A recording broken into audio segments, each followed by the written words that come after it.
అందరికీ నమస్కారం. ఈ ముఖ్య ఉద్దేశం ఈ రోజున నేను మాట్లాడటానికి ముఖ్య ఉద్దేశం PV Sunil Kumar garu Ambedkar's India mission founder or అధినేత, whichever name anyone gives. So మరి ఆయన ఎంత ఘనాపాటియో అనేది, అతనికి తులసి బాబుకి ఉన్న ధనానుబంధం ఎటువంటిది అనేది మొన్న కోర్టులో చాలా వివరాలు బయటకు వచ్చినాయి. నేను కూడా ఇంప్లీట్ పిటిషన్ ఉన్నాను కాబట్టి ఆ డీటెయిల్స్ అన్నీ నాకు కూడా అఫీషియల్గా వచ్చాయి. మరి అది ప్రజలందరికీ కూడా తెలియాలి. కోర్టులో ఏం జరిగింది అన్నది రోజు కొన్ని పేపర్లో వచ్చినప్పటికీ అసలు వీళ్ళ అనుబంధం గురించి ప్రజలందరికీ కూడా తెలియచేయాల్సిన బాధ్యత ఒక బాధితుడిగా నా మీద ఉంది. కాబట్టి ఇప్పుడు తులసిబాబు ఇతని గురించి క్లుప్తంగా చెప్తా. 6/10/2020 కొంచెం శ్రద్ధగా వినండి. 6/10/2020 నాడు ఈ తులసిబాబు అన్న వ్యక్తిని, ఇంకెవడో కిరణ్, వీళ్ళిద్దరిని లీగల్ అసిస్టెంట్స్ అంటే సిఐడికి కొంత న్యాయ నిపుణుల కొరత వచ్చిందట. అందుకని న్యాయ నిపుణులుగా ఈ తులసిబాబుని, కిరణ్ అని ఇంకో వ్యక్తిని నియమించుకుంటానికి అప్పుడేముంది, అప్పుడు అతను దందాలు చేసేవాడు, మరి కొట్టుకొచ్చిన దాంట్లో కొంత పైన ఇచ్చేవాడో ఏంటో, మొత్తం మీద అతను బాగానే సాగింది. సరే, ఏ గౌరవ చెప్పాడో అక్కడ సాగింది బాగానే. అంటే నన్ను కొట్టడానికి ఇదొక 7 నెలల ముందు. సో వీళ్ళిద్దరిని అపాయింట్ చేశాడు లీగల్ అసిస్టెంట్స్గా. జోక్ ఆఫ్ ది మిలియనం ఏంటంటే, అప్పటికి తులసిబాబు అన్న వ్యక్తికి అతను లాయరే కాదు, డిగ్రీ ఏదో చదువుకుని ఉండొచ్చు. లా చదివిన వాళ్ళందరూ లాయర్ కారు. ఎందుకంటే ఒక అడ్వకేట్ అవ్వాలి అంటే దానికి బార్ కౌన్సిల్ రిజిస్ట్రేషన్ ఉండాలి, ఇవన్నీ ఉండాలి, ఎన్రోల్మెంట్ ఉండాలి. అప్పుడైతే కానీ తర్వాత పరీక్షలు రాయాలి. ఏబి 2011 తర్వాత లాయర్లు అయిన వాళ్ళందరికీ ఒక పరీక్ష ఉంటుంది, ఆ పరీక్ష కూడా రాయాలి. ఇతను లాయర్కి ఇవ్వాల్సిన ఒక లాయర్ని అపాయింట్ చేస్తున్నామని చెప్పి అప్పటికి ఎన్రోల్మెంట్ కూడా లేని ఈ వ్యక్తిని, అంటే బేసిక్గా గుండాగిరి చేసేవాడు, ఈ గుండాగిరి చేసేవాడిని అపాయింట్ చేసుకున్నాడు. ఎందుకంటే నేను గతంలో చాలాసార్లు చెప్పా, కలెక్షన్లకు వాడతాడు ఇతన్నాను. అంటే పర్సనాలిటీ చూసి భయపడి డబ్బులు ఇస్తారని ఏంటో కలెక్షన్కి వాడేవాడు. సో ఆ కలెక్షన్ కింగ్ని లాయర్ చేసి లెజిటిమైజ్ చేస్తే అతనికి ఒక బండి ఇవ్వచ్చు, ఆ బండిలో క్యాష్ తెచ్చుకోవచ్చు. మరి ఇటువంటి ఇత్యాదులన్నీ కూడా బహుశా పరిగణలోకి తీసుకుని అతన్ని లాయర్గా, అడ్వకేట్గా, లీగల్ అసిస్టెంట్ అనే పేరుతో ఒక ఆర్డర్ ఇచ్చాడు. తరువాత 16/11/2021 ఇతను లాయర్గా ఎన్రోల్ అయ్యాడు. అంటే అప్పుడు దాకా ఆ అపాయింట్మెంట్ లాయర్గా అని ఇచ్చింది, తర్వాత చూసుకుని ఉంటారు, నువ్వు ఏదో పాస్ అయి ఉంటాయో మళ్ళీ అని వేసేసి మళ్ళీ 4 ఖర్చుకుని బహుశా ఎన్రోల్మెంట్ ఎప్పుడైంది, సంవత్సరం తర్వాత 6/10/20లో పదవిస్తే 16/11/21 అతను లాయర్గా ఎన్రోల్ అయ్యాడు.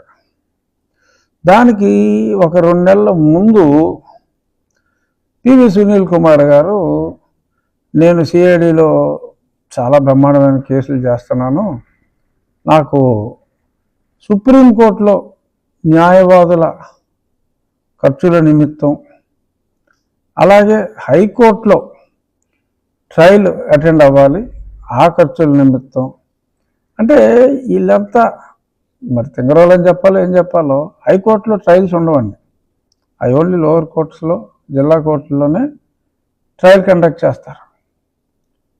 హైకోర్టులో ట్రయల్ కండక్ట్ చేయటం ఉండదు.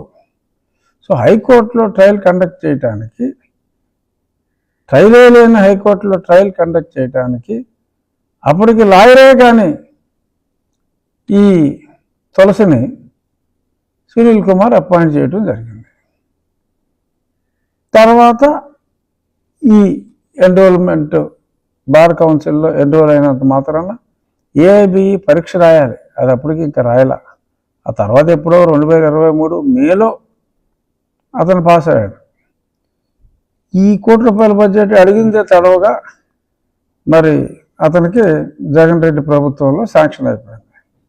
ఏం చేశాడు?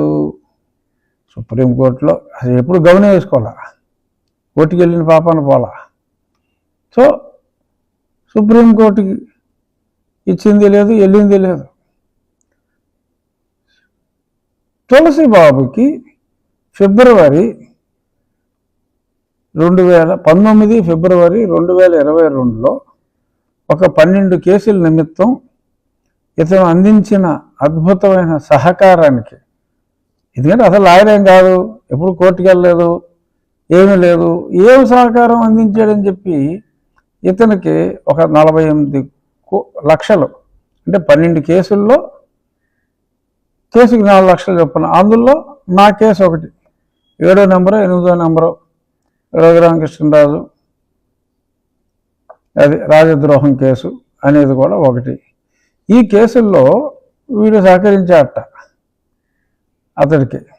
ఆ సహకారానికి గాను మరి పెద్దలు జగన్మోహన్ రెడ్డి గారు మరి హోంశాఖను ఆదేశించి ₹1 బడ్జెట్ ఇస్తే 48 లక్షలు ఈ క్యాండిడేట్కి ఇచ్చాడు, ఒకే రోజు ఇచ్చేశాడు. ఏంటి మరి ఇంతకంటే నీచాతి నీచమైన బ్లేటెంట్ ఓపెన్ కరప్షన్ ఇంకోటి ఉంటుందా? అంటే తనదైన వాడికి, తన మనిషికి, అప్పటికి లాయరే కాని వాడికి లాయర్గా ఉద్యోగం ఇచ్చి పెద్ద పెద్ద సీనియర్లు వచ్చేస్తారండి ఇచ్చి డబ్బుకి.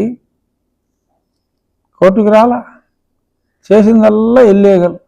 ఏంట్రా బాబా మిగిలిన కేసులు అంటే ఏదో అగ్రిగోల్డ్ తెలుసు కదా, లాస్ట్ టైం చెప్పా అగ్రిగోల్డ్ ఎలా లూట్ చేశారు, వీళ్ళందరూ ఆ ఎర్రచందనం ఎలా కొట్టేశారు, ఈ సునీల్ కుమార్ ఈ బ్యాచ్, ఇదంతా కూడా గతంలో నేను ఎన్నోసార్లు చెప్పా, అది రిపీట్ చేయక్కర్లా. కానీ ఇందులో చాలా స్పష్టంగా ఆ అగ్రిగోల్డ్లో ఇంకోటి ఏదో అభయ గోల్డ్ అని ఇంకేదో ఉంది, ఇలాగా కొన్నిటిల్లో అక్రమంగా కేసులు పెట్టేసి మరి అందులో ఈ సహకారానికి, ఈ తులసి సహకారానికి మరి రుణం ఉంచుకోకూడదని మరి ఇతను ఇవ్వటం ఇష్టం లేక మరి తెచ్చుకున్న డబ్బుల్లో మరి ఏమన్నా ఇచ్చేది లేదు తెలియదు. కానీ ప్రభుత్వం సొమ్ము మటుకు, ప్రభుత్వ సొమ్ము అంటే మన సొమ్ము, ప్రజల సొమ్ము, ఆయన 48 లక్షల రూపాయలు ఒకే రోజు ప్రముఖ న్యాయవాది, సీనియర్ న్యాయవాది అయిన గుడివాడ దందాకోర్ తులసి బాబుకి సునీల్ కుమార్ ఇవ్వటం జరిగింది. This is there on record. నిన్న కోర్టులో మరి ప్రభుత్వం తరపున ఈ ఇతను తులసిబాబు బెయిల్ అడిగినప్పుడు ప్రభుత్వం తరపున వాదించిన సీనియర్ న్యాయవాది శ్రీ పోసాని వెంకటేశ్వర్లు గారు కోర్టుకి సబ్మిట్ చేయటం జరిగింది ఈ వివరాలన్నీ. మరి ఇటువంటి ఇన్ఫర్మేషన్ అంతా ఎవరు అఫీషియల్గా తెచ్చుకున్న ఇన్ఫర్మేషన్ సిఐడి ఆఫీసులో ఉంది. మరి అతను లాయర్ కాదని తెలుసు అప్పటికి, మరి ఇంత క్లియర్గా వివరాలన్నీ ఉన్నాయి. మరి కోర్టులోనే జరిగింది.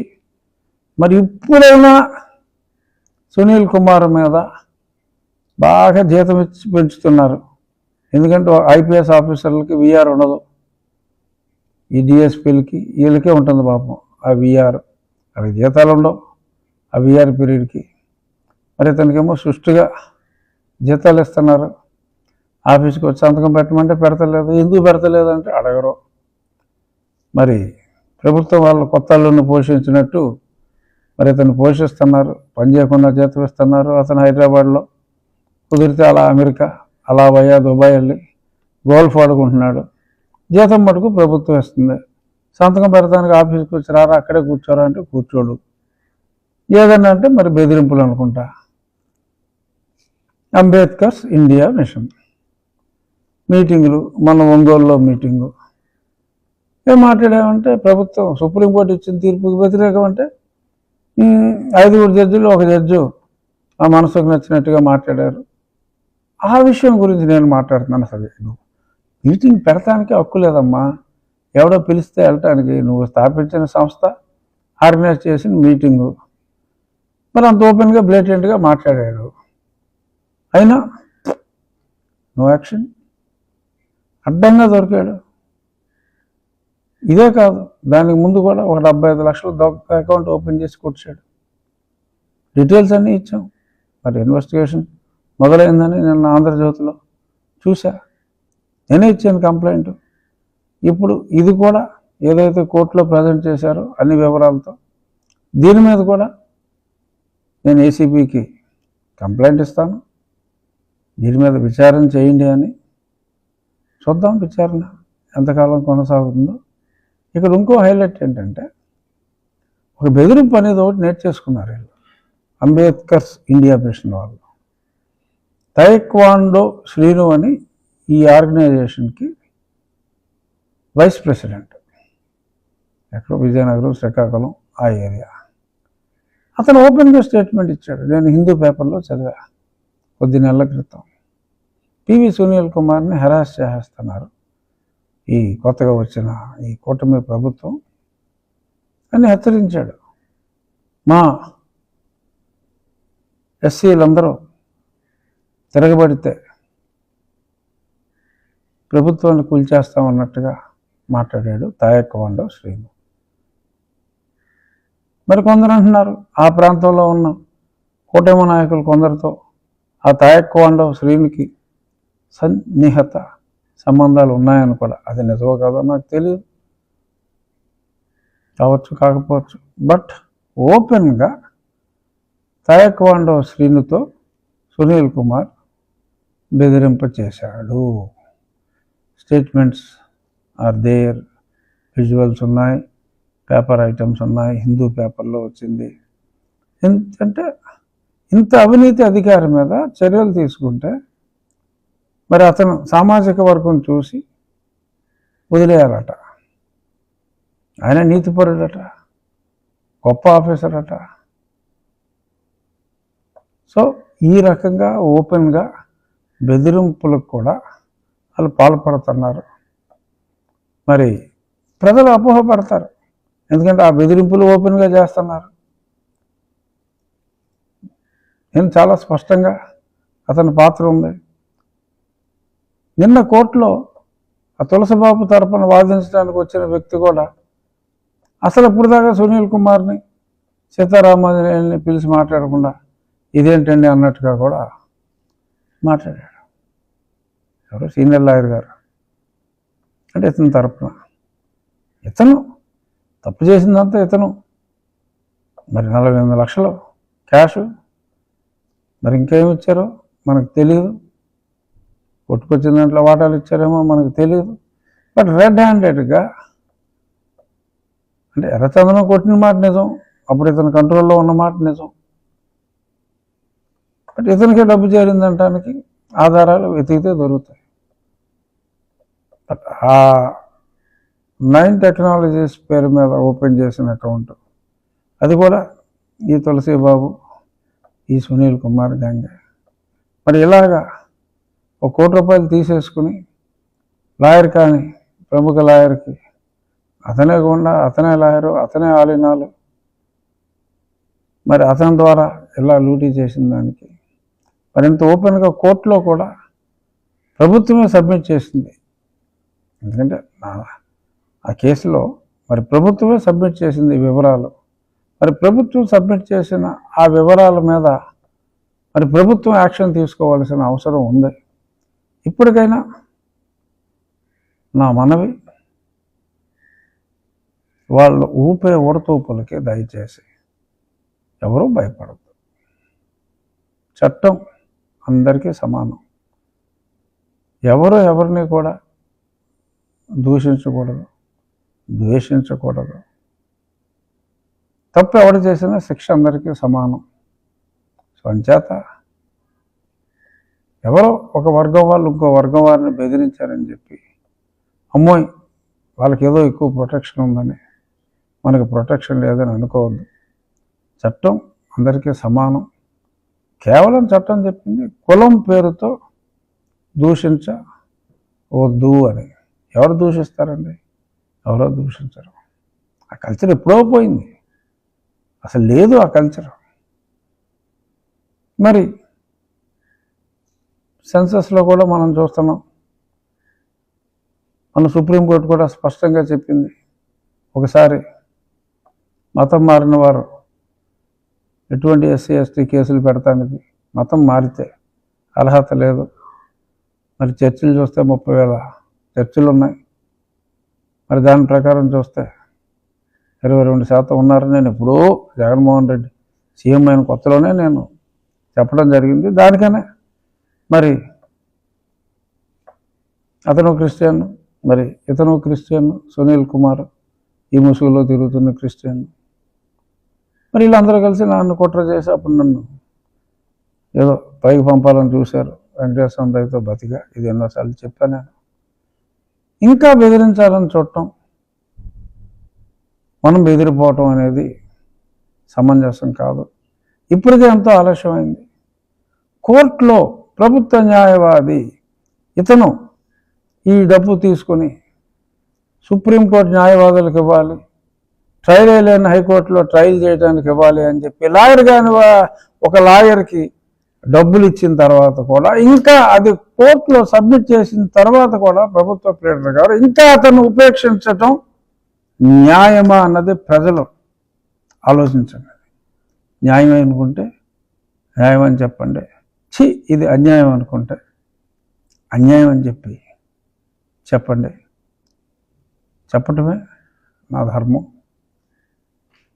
బాధితుడిగా అవతల వ్యక్తి ఎంత దుర్మార్గంగా నోటుకొచ్చినట్టు పేలుతూ, నా నియోజకవర్గానికి కూడా మొన్న పోలీస్ స్టిక్కర్ వేసి అసలు బొమ్మేసి అంత ధైర్యంగా మనుషుల్ని పంపించి ఎక్కడికక్కడ గొడవలు చేసే ప్రయత్నం చేస్తూ ఉన్నా కూడా ఇంకా ఉపేక్షించటం సమాజానికి మంచిది కాదు అనే ఉద్దేశంతో ఇప్పుడు నేను ఇంత స్పష్టంగా చెప్పవలసిన అవసరం వచ్చింది. This is my information which was submitted by the government in the court. Thank you. ఈ వీడియో నచ్చితే లైక్ చేయండి. అలాగే మా ఛానల్ ని ఫస్ట్ టైం కనుక చూస్తున్నట్టయితే ఇప్పుడే సబ్స్క్రైబ్ చేసుకుని పక్కనే ఉన్న గంట సింబల్ ని యాక్టివేట్ చేసుకోండి. అప్పుడే మేము పెట్టే ప్రతి వీడియో మీకు నోటిఫికేషన్ గా వస్తుంది. అలాగే ఈ వీడియో పూర్తిగా చూసినందుకు ధన్యవాదాలు.